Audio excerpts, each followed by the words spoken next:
மாணவர்களின் நடிப்பில் வீம்பால் வந்த விளைவு நாடகம். வியாபாரம் முடிந்தது, களைப்பாக இருக்கிறது.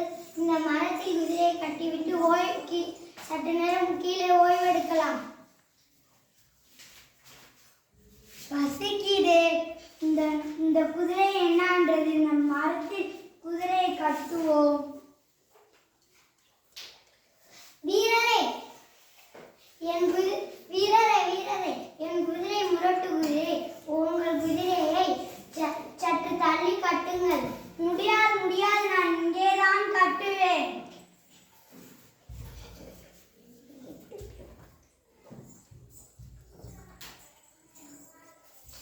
ஐயோ, என் குதிரைக்கு என்ன ஆச்சு? என் குதிரை கால் உடைத்து விட்டதே. வணிகரே, எந்திரிங்க. உங்கள் குதிரையை எட்டி வைத்து என் குதிரை கால் உடைந்து விட்டது. அதனால் நீங்கள் நஷ்ட ஈடு தர வேண்டும். நான் அப்படியே சொன்னேன்ல, என் குதிரை முரட்டு குதிரை. உன் குதிரை சற்று தள்ளி கட்டு என.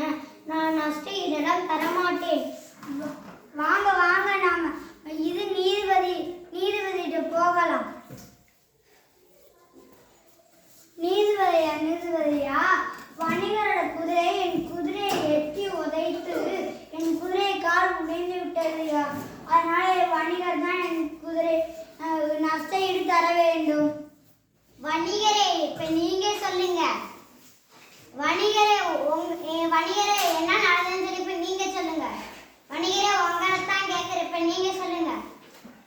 வணிகரே, இப்ப நான் பேசுறது கேக்குதா இல்லையா? வணிகர் ஊமை போல இருக்கிறதே. வணிகருக்கு காதும் கேட்காது போல் இருக்கிறதே. இல்லையா வணிகர்? நீதிபதியா? இல்லை, அவர் நல்லா பேசுவாரு. அவர் குதிரை கட்டும் போதே சொன்னாரு, என் குதிரை முரட்டுத்தனமானது, உன் குதிரை அருகில் கட்டுன்னு சொன்னாரு. ஓ, உன் வாயாலேயே நீ உண்மையை தெரிவிச்சுக்கிட்டியே. வீம்பு குணம் பிடித்த உனக்கு வணிகர் எந்த நஷ்ட ஈடும் தர தேவையில்லை. நீனே உன் வீம்பு குணத்தால் தான் உனக்கு உன் குதிரை கால் உடைந்து விட்டது. இதுதான் என் தீர்ப்பு.